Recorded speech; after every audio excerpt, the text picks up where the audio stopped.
이 정부 들어와서 이제 딱 1년이 됐는데 1년 동안 벌어진 일들이 참 우리가 예상했던 것보다 훨씬 어이없다는 그런 느낌을 참 많이 갖습니다. 윤석열 정부가 1년은 F를 지금 받았지 않습니까? 나머지 내년 총선 때까지 1년이 남았는데 그때 또 F를 받을 것 같아요. 그럼 어떻게 해야 돼요? 이제 진급을 못하니까 더 이상 못하는 거예요. 그러지 않을까 하는 그런 뇌피셜이라고 그러죠. 그런 느낌이 이렇게 좀 들어서 좀 걱정입니다. 그만두는 사람은 뭐 그만둔다 하더라도 나라 꼴이 더 어려워질 것 같아서 그냥 걱정이 좀 듭니다. 부정평가가 한 60%가 넘지 않습니까?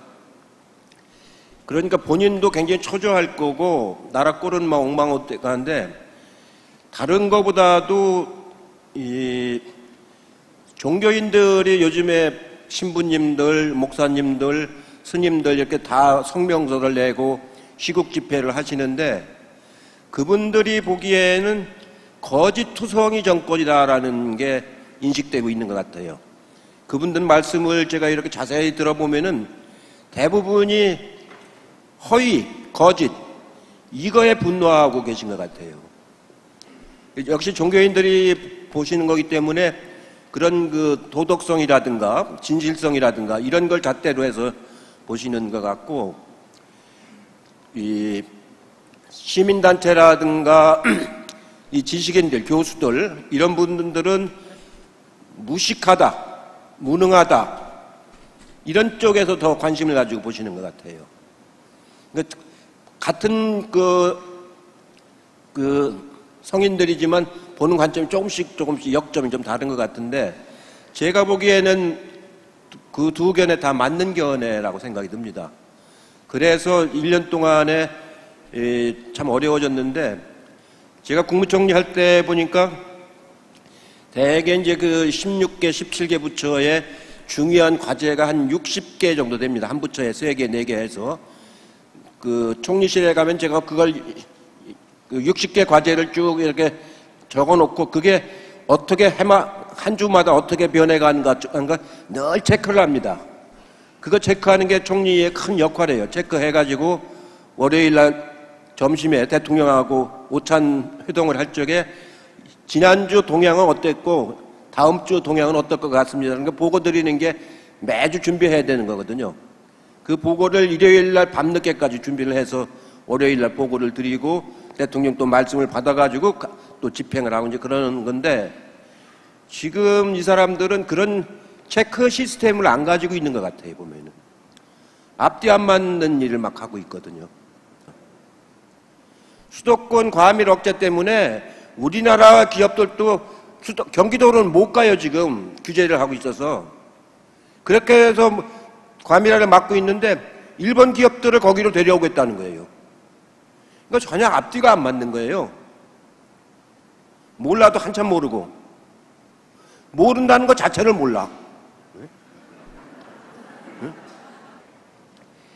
이 실제로 그 전망을 해보면은요, 내년 4월이면은 앞으로 이제 한 실제 본격화되는 건 내년 2월, 3월이 이제 본격되니까 결국은 한 7개월 좀 남았다고 봐야 돼요.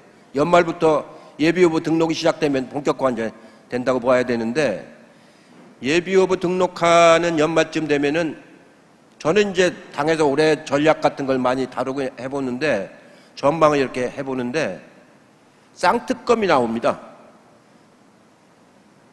아까 F학점을 2개 받으면 낙제한다고 그랬잖아요.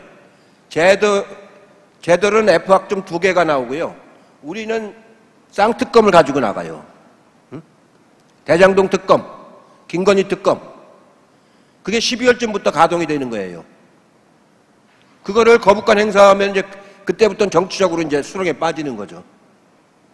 지난번에 국회에서 그걸 통과시켜서 6개월간 그 기간을 지나면서 올 12월쯤 나오게 되겠죠? 그때 가지고 우리는 그거 가지고 싸우는 겁니다, 이제. 주가 조작한 거 하고 50억 받아먹은 거 하고 그게 다 드러나지 않습니까? 연말 되면 이제. 당에서는 그 준비를 철저히 해나가고 공천도 철저히 준비를 해나가고 지역에서는 그걸 갖고 뛰고 그러기 시작하면은 선거 국면은 우리가 훨씬 더 유리해진 거예요. 여론조사도 그렇지만 그 정치 지형이 우리한테 훨씬 유리한 것들이 많이 남았습니다. 지금 이재명을 잡으려고 했던 대장동 건은 이제 거의 이제 사라진 거나 마찬가지가 돼버렸고, 그 다음에 쌍방울이 무슨 변호사비 대납을 했다는 것도 아예 기소도 안 했어요. 날아가 버렸어요. 두 개가 가장 큰 혐의였는데 다 없어져 버렸어요. 그러니까 이재명 대표는 법적으로 아주 홀가분해졌어요. 그러고 나서 이 쌍특검 두 개를 가지고 50억 받은 거 다 긁어내고 주가 조작한 거 다 긁어내고 하면은 국민들에게 선택의 기준을 주게 될 거 아닙니까? 이렇게 해서 내년 선거를 이겨야 되는데요. 이 실제로 제가 보기에는 가을쯤 가면은 광화문 촛불 행동이, 남대문 촛불 행동이 인원수가 많아질 거 아닙니까? 그러다 보면은 그 불상사가 생길 수도 있어요. 공격을 해 들어오거든요, 저쪽에서. 물대포도 뭐 쏠 준비를 하고 있다고 뭐 그러는 거 보니까 그렇게 되면 이제 거칠어질 겁니다. 그걸 참 조심해야 돼요. 그렇게 함정을 팔 가능성도 아주 높아요. 이런 것까지 조심해서 이제 내년 선거까지 끌고 가야 되는데, 그러기 위해서는 이쪽이 잘 판단할 수 있는 좋은 그 언론 환경을 가져야 됩니다.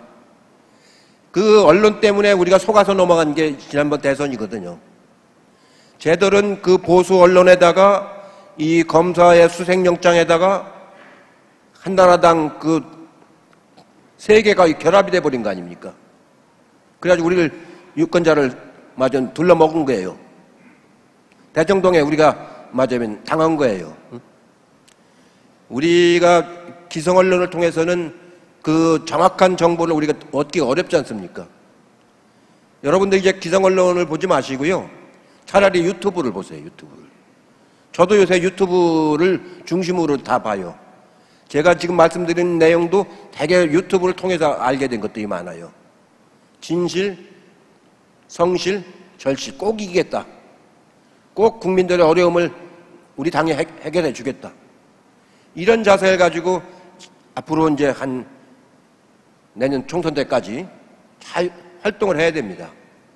그렇게 해서 못 이기면은요, 제가 보기엔 그동안 우리가 쌓아놨던 성과들이 다 무너져 버리는 거예요.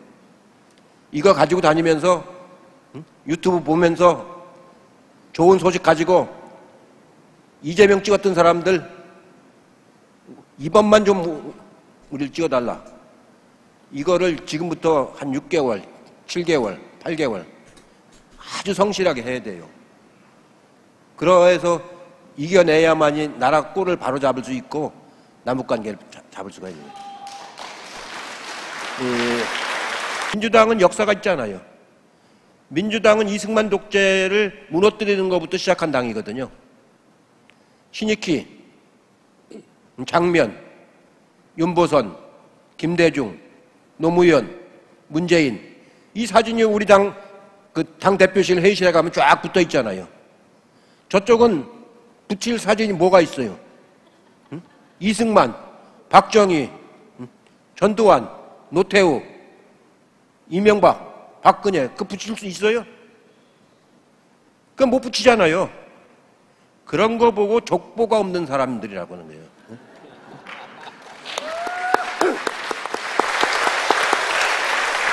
우리는 정치 명문가고요. 정치 명문가고 저기는 족보 없는 사람들이에요. 다릅니다. 우리가 자부심을 가지고 이 희망을 가지고 하면 돼요. 예.